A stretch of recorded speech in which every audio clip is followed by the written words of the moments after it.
ルデンリングには様々なデミゴッドが登場する自称王のイミオニから、見るからに不臭漂うお姉さん、星を受け止めるスターダストな兄貴から、神と世界を食らおうとせん貪欲者、果ては他人の腕をパクって1000時間のごっこしてる奴もいるぞ。悪趣味なんてレベルじゃねえ。そんなクソまみれデミゴッドたちの中でもひときわ謎多き存在がいる。そう、世界の中心に関わりつつ、なおかつあまり言及されてない不可思議な存在がいました。誰やと思う？そう、主人公です。アスビトとなってこの世界を冒険する主人公ご本人こそ一番重要な最後のデミゴッドだったんよ。なんだって？ようこそナルニーです。今回はくっそ面白いです。なんだって今回はエルデンリングの小ネタを投下しまくってるあのトマトちゃん2期の協力および情報提供でもって作る考察会だ。トマトちゃん2期の発見したネタに私の解釈を交えて考察していくぞ。今回のテーマはズバリ主人公の正体についてだ。身元不明のくせにミケラやらなんやらと関わりもある。なんかいちいち謎多きこの人、一体全体誰なんよ。そんな疑問を解き明かすべくまず見てほしいのがこれ、トマトちゃん2期のネタオープニングの謎の鐘。これを見てください。皆さんご存知、ゲーム開始と同時に始まる主人公が開幕目覚めるシーン。これは一度死んでしまったアセビトが再び祝福によって目覚めるところだね。他にもホーラルーや金仮面鏡なんかが復活してるけれど、これ全員やり残した使命に縛られているからっすね。で見てほしいのがここ、ちょっとこの時聞こえてくる音に注目してほしいんよ。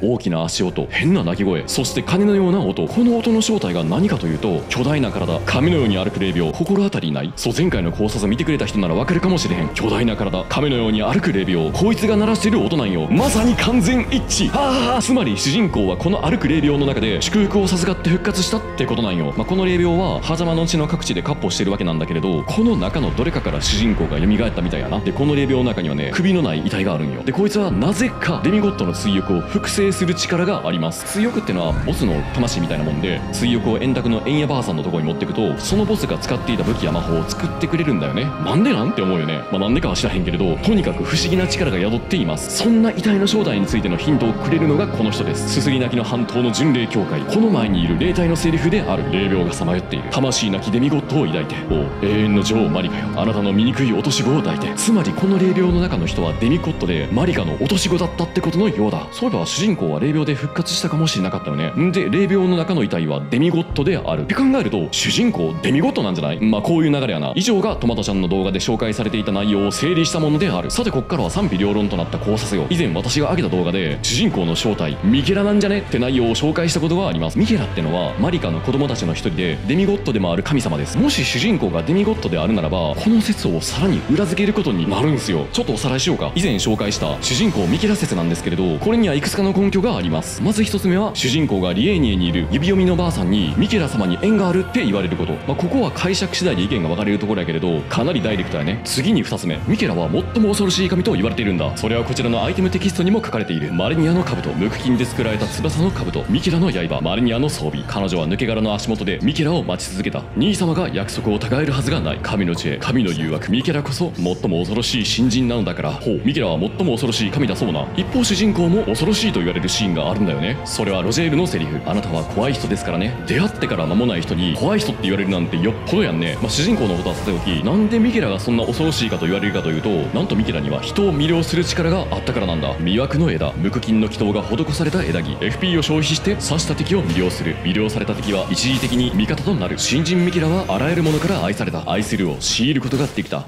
本当に恐ろしいのは純粋なパワーではなくて魅了する力。確かにこいつは恐ろしい。同様に主人公にもミケラと同じように不思議と人を魅了する力が備わっているらしい。朝礼師のローテリカ曰く、あなたは霊に好かれているようですからと言って霊体のクララを主人公に渡してくる。それに火山間の主であるタニスも、私は気候に惹かれていたよと主人公に言っている。モテモテやんけ。人を魅了し強制的な愛を強いるなんて恐ろしいやつなんや。これが主人公とミケラの共通点その2である。さらに3つ目は性別がないことだ。ミケラはマレニアの双子の兄と言われているように、通常は男性として描かれる。だがそれだけじゃない。ミケラの睡蓮、トリーナの睡蓮と同じ花をめでていることからもも分かるように、男性神ミケラの裏には女性人格聖女トリーナの姿が見え隠れしている。それが分かるのがこちらのテキストだ。トリーナの剣、聖女トリーナの司祭が用いる白い剣。トリーナは謎めいている。儚い少女であるといい、少年であるといい、忽然と現れ忽然と消えていくという少女でもあり少年でもある。つまり男と女の姿両方を持つ両性具有の神だ。両性具有って聞くとすげーってなるけれど、狭間の地では結構ありがちな現象です。実際お母さんこと女王マリカはラダゴンという男性の姿を持っています。神に決まった性別はない。同様に性別がないのが主人公だ。キャラメイクを確認しても男女ではなくタイプ A、タイプ B の表記、ジェンダーフリーの先を行くまさに両性具有とも言える存在だ。そして4つ目の理由、トレントとメリナの反応だ。個人的にはこれが一番決定的だと思う。トレントは主人公の相棒となる霊馬です。もともとは主人公と面識なんてなかったんやけれど、メリナが指笛をくれたことで縁が生まれ、主人公の相場として長く活躍してくれるようになります。そんな中堅なるの相場トレント、ラニの話曰く古い主がいたそうな。トレントの古い主って誰やねん。そう、作中登場すらしない謎の人物がいるんすよ。わずかに残された手がかりはこれ、霊呼びの鈴とはぐれ狼の位牌だ。これもまたトレントの古い主の持ち物だったらしい。とはいえ手がかりがこれだけじゃとてもじゃないが、古い主の正体なんて分かりっこはないと思うじゃないですか。ところがどっこい、この位牌で召喚されるはぐれ狼3匹ってのが重要なヒントだったんですよ。3匹の狼、ありそうで意外とないこのモチーフだけど、ファルムアゼラのこの像を見てほしい。狼たちと少年少女が仲良く遊んでいる様子が描かれています。これなんじゃね、3匹のはぐれ狼の元ネタで。面白いのはこっから、この少年像があるのは滅び去ったファルムアゼラなんだけど、実はミケラの政治にも似たような像があったんだ。なんてこった、もはや偶然の一致なんてもんじゃない。他の像は全て石腕の女性と抱き合っていることから、おそらくミケラとマリニアの双子をかたどったもんだと思われるよね。つまりこの少年の正体はミケラだ。そしてそんなミケラが3頭の狼と戯れているところが描かれている。そしてトレントの古い主が持っていたとされるはぐれ狼の位牌、そっから召喚される狼の数も3頭だ。これどう考えてもミケラやろ。そんなわけで霊呼びの鈴、狼の位牌、トレントの古い主がミケラだった可能性は非常に高い。でさらにおまけにトレントよ、主人公が最初のステージ王を待つ礼拝堂から落っこちてメリナに助けられるシーンがあるけれど、実はこれ主人公を見つけたのはメリナじゃなくてトレントなんですよ。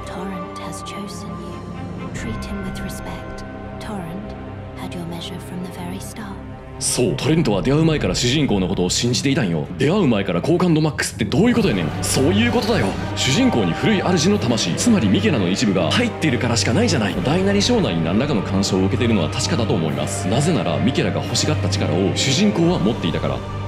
One of his kind is sure to seek the Elden Ring, even if it does violate the Golden Order. そう、主人公は黄金律を外れた存在なんですよ。でこの黄金律を外れてるってのがミケラにとってすごい重要な要素でした。だってミケラは黄金律中心世界からの脱却にその人生を捧げた人だったんだから。それを語るはこの祈祷、ラダゴンの降臨、黄金律原理主義の祈祷の一つ、父ラダゴンの幼きミケラへの返礼。しかし幼きミケラは原理主義を捨てた。それがマリニアの宿儺に無力だったから、無垢なる黄金、その始まりである。どうやらミケラ、妹マリニアが腐敗の病に苦しんでいるのを見て助けてあげたいと願ったようだ。優しいね。だけどラダゴンの作った黄金律原理主義の世界ではどうにもならなかったようです。だからミケラは黄金律を捨て、黄金樹とは異なる木聖樹でもって新しい世界のありようを模索したのである。妹マリニアが腐敗の病に苦しまずに済む世界、結局ミケラの願いは未達成のままではあるが、だがミケラと同じく新世界を作り得る可能性を持った存在が現れたのである。それが主人公だ。黄金律の先を行く新たな世界創造権を持つ第三の存在であった。ミケラの意志を果たせる存在がいるならばやはり主人公しかいない。そんな流れで主人公は開幕からミケラの過去を受けていたのではなかろうか。はい、そんなわけでミケラと主人公の間にはやはり妙なつながりがあるようです。ただこの2人の関係性を表す言葉、結構注意しないといけない気がするんですよね。後継者っていうとよそよそしすぎるし、生まれ変わりっていうと語弊がある。強いて言うならばミケラの意志の代理人候補ってところでしょうか。偶然に導かれた運命の産物、つかず離れずの2人の関係性をこれ以上うまく表現できる言葉あんま思いつかないんですよね。ではここから主人公がミケラの意志を継ぎうる存在だったとすると、ミケラは一体主人公に何をさせたかったのでしょうか。皆さんこっからです。なんとあのイベントが確信に迫る要素を示していました。さっき主人公イコールミケラ説の状況証拠を話してた時にはぐれ狼の位牌が話に出たやん。これ持ってたのね、カーリア王家の王女ラニなんですよ。なんでスルーしがちだけれど、なんでラニがミケラの持ち物を持っていたんでしょうか。おかしいよね。確かに2人ともマリカの子供でデミゴッドではあるけれど、ラニはラダゴンとレナラファミリー、ミケラはラダゴンとマリカファミリーです。家族は違うし2人がはっきりとつながりあることを示唆するテキストはない。なのにミケラはラニにトレントを託すほど信頼をしているらしい。つまりこの2二人はかなり近い関係だったんじゃないの？例えるならそう、婚約をするほどの。そう、さっきまで主人公がミケラであるって話をしてたのはここに繋がるからなんよ。先に結論を言います。ミケラはラニの婚約者でした。っていうね。いやいや待てよ、待ちませぬ、絶対に待ちませぬ。だってミケラがラニの婚約者だったとしたらあまりにもいろんなものが繋がってしまうからなんよ。というのも主人公はミケラの加護を受けている状態やミケラの意思の代行者、見込みありってやつですね。でそんな主人公はラニイベントを進めていくと重要な分岐点でなんとラニと結婚することができます。ラニと共に新しい世界の可能性を模索。これさ、なんで主人公がいきなりラニと結婚？頭ハテナになった人も多いと思う。でもさ、ミケラとラニが果たせなかった約束がまさにこれだったんじゃない？ミケラとラニは新しい世界を模索していたけれど、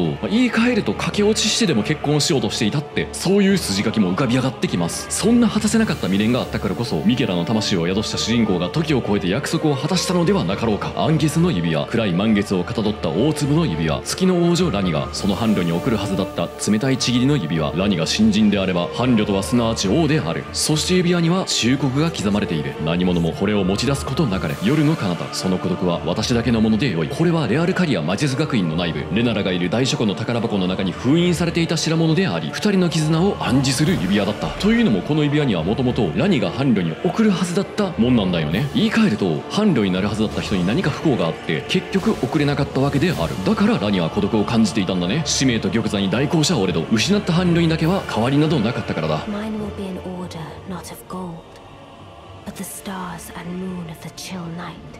I would keep them far from the earth beneath our feet. As it is now, life and souls and order are bound tightly together. But I would have them at a great remove, and have the certainties of sight, emotion, faith, and touch all become impossibilities, which is why I would abandon this soil with mine order.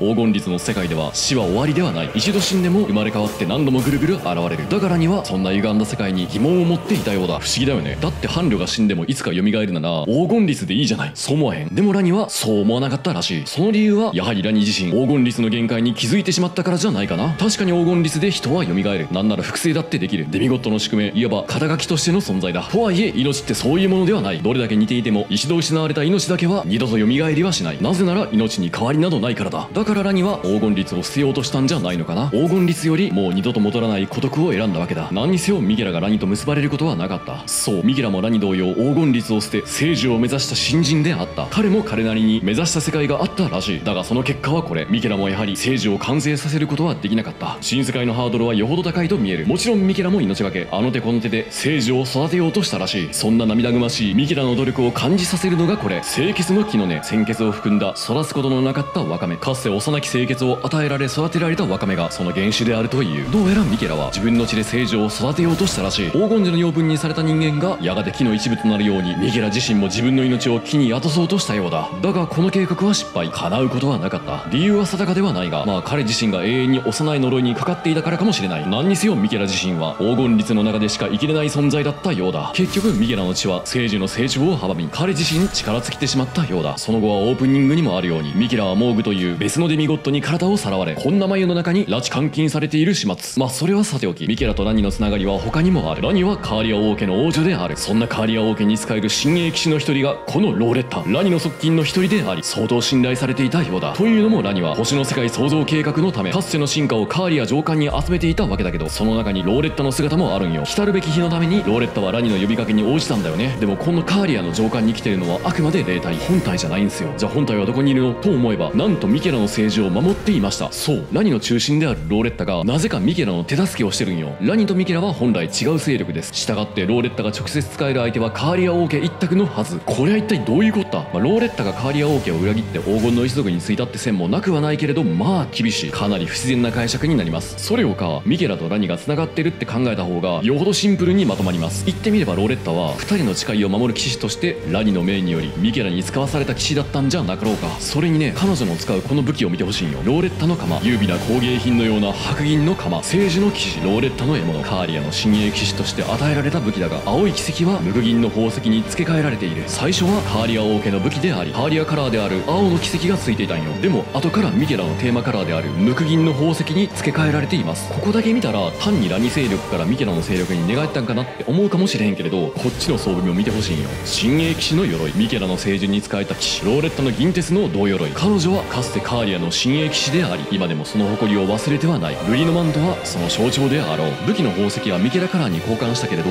マントはカーリアカラーを残している。そう、この人カーリアの誇りを忘れてはいないんですよ。しかも黄金の一族への敬意も示している。ならばこれは彼女自身の決意だったんじゃなかろうか。思い出してほしいねんけれど、ローレッタは親衛騎士をラニと同じく女性だし、身の回りの世話なんかもしていたかもしれない。まさに王女の側近、右腕と言っても過言ではない人だ。そんな人がミケラのそばに付き従っている、もう答えみたいなもんよ。つまりラニとミケラが婚約してなきゃこうはならんやろ。ずっと2人を見守り続けてきたローレッタだったからこそ、2人の未来を祝福し、彼らが結ばれる瞬間を願っていたのではなかろうか。結局それは叶わなかったけれど、だからせめてとローレッタは獲物にミケラを象徴する無垢金の宝石をつけ、その身にカーリアの誇り、ルリアオのマントをまとっていたんじゃないのかな。もしかするとローレッタはラニーに直接頼まれて聖樹に向かったのかもしれない。ミケラを守ってほしいってね。細かい状況はわからないけれど、ラニが自分直属の側近を送ってるくらいだから、相当ミケラの旅路を心配していたんだと思う。だがアサビト諸君は言うだろう。いつまでローレッタはミケラを守り続けるつもりやねんって。その答えはミケラが誓いを果たすまでだと思う。ローレッタは諦めていなかったんだ。なぜならミケラの魂を継ぐ者が現れると信じていたからよ。それが主人公だ。主人公はラニの目指す新しい世界のため、ラニの呪縛となっていた2本指を殺す武器を手に入れることになる。それが指殺しの刃だ。ラニの呪いを払い、2本指の資格である従者ブライブをも倒し、全ての呪いを過去にした主人公はラニが目指す世界への切符となったのだ。そこで初めてラニは主人公にこの暗月の指輪が収められた宝箱の鍵を渡すことになる。捨てられた王家の鍵、月の王女ラニがかつて肉体と共に捨てたはずの鍵、カーリアの王女に受け継がれる宝箱を開くもの。今それはレアルカリアの大書庫に母たるレナと共にあるという。そう、